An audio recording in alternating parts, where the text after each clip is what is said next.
Hey, what's up? What's going on? It's Rook Hawkins coming to you from the Rational Response Squad. Just coming to talk to you a little bit today about the Ascension story in Luke Acts.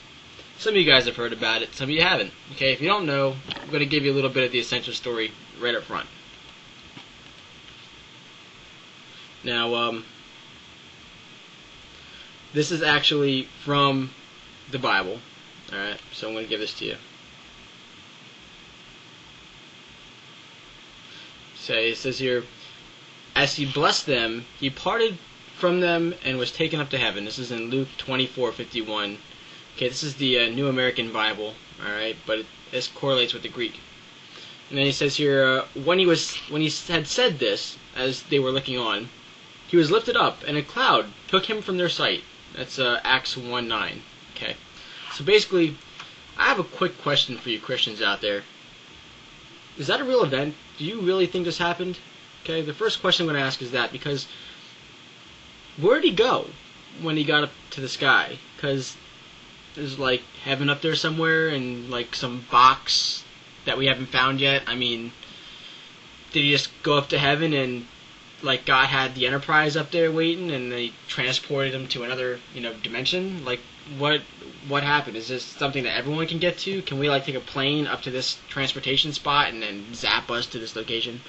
I mean, to me, this is one of the funniest stories in the Bible, because, of course, he rode up on a cloud, okay, and if he was actually in the flesh, you would think that he would fall right through the cloud, because the cloud is just condensed water. I mean, now, I can understand an ancient source thinking a cloud actually had some weight to it, because they saw these big blocks of white in the sky, but, I mean, do you really think that he went up to heaven on a cloud and then that heaven is actually in the sky? Or did the cloud actually go up out of the atmosphere? Did it take him all the way up to like another plane that he reached light speed at or something like that? Like, what happened? Just because the Bible's kind of vague on this. And before you give me an answer, I want you to contemplate a few things. Because the Ascension story in Luke Acts is not the only Ascension story in antiquity.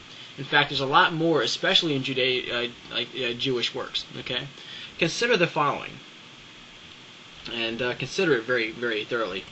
Now, this is in Josephus, and of course, I follow the line of thought that most scholars do nowadays, and that's that the Luke Acts is actually a 2nd century document.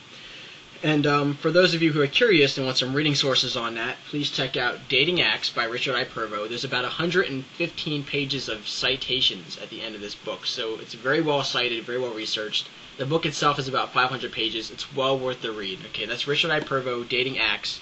All right, that's not the only one. There's also, check out this book right here. All right, it's Marcion and Luke Acts, The Defining Struggle. Okay, check this out. It's by Joseph B. Tyson. Okay. And also, if you want looking for something a little bit more authoritative, you can check out the Contextualizing Acts by the JBL, the Journal of Biblical Literature. It was put out in Symposium Series 20. All right, check that out. There's a lot of information, a lot of good information on Acts, and where new scholarship is headed with Acts. Okay, so it's not just old scholarship. It talks about new scholarship. And for those of you who take my class, you know that new scholarship supersedes old 90% of the time.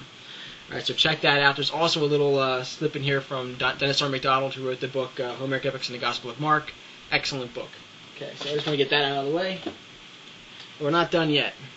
Now this comes right out of Josephus. Alright, so and again, since I follow that line of thought, I'm a firm believer that that Luke actually took from Josephus in several areas. When he was writing his gospel, he kind of took from it for information to make his version of the gospel seem more real, right? So I'm using this version right here, although I think this version sucks. All right, I highly suggest that you get the Loeb texts, which I have behind me on my bookshelf, but I don't feel like going over there and grabbing it because this one was already here. And since most of you can't read Greek, I'll stick with this one. And since probably most of you have this one's cheap. You can get this at like $16 at like a Barnes & Noble. So, I mean, pick this up if you want.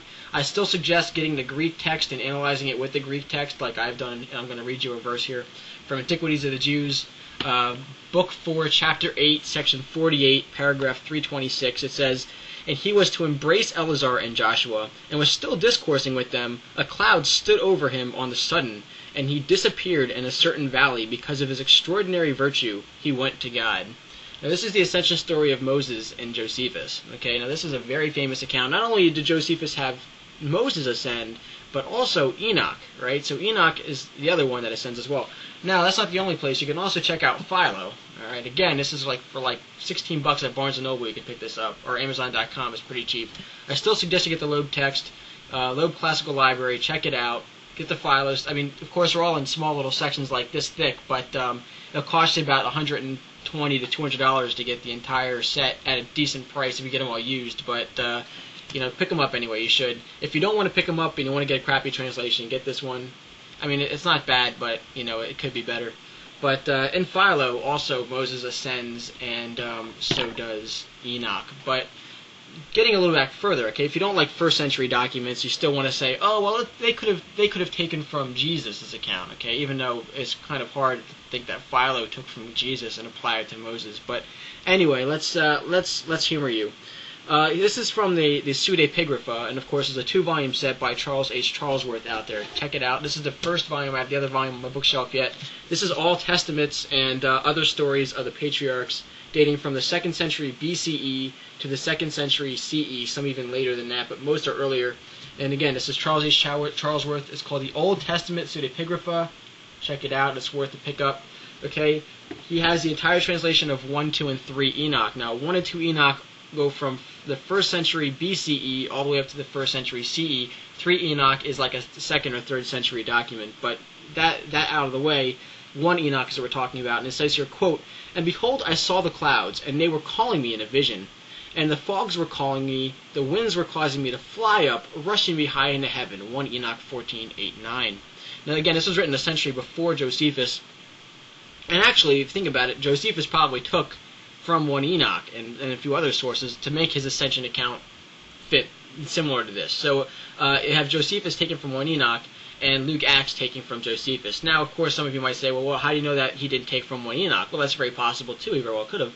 But there's other internal evidence in Luke Acts that proves that it was not just this account that he took from Josephus. He would have taken other accounts, too, like the 3 same rebel leaders are mentioned, Ananias is talked about,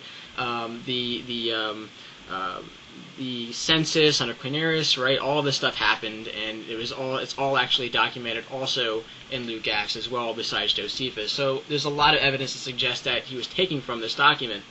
But anyway, that aside, now that you know that it's not an original account, the Ascension story, do you still think it was a real event? If you do, I have to ask you why you think that. What makes the gospel accounts historical accounts? Are they named? No, they're not named. For those of you who went yes, think about it. When was the first time a gospel account was ever mentioned?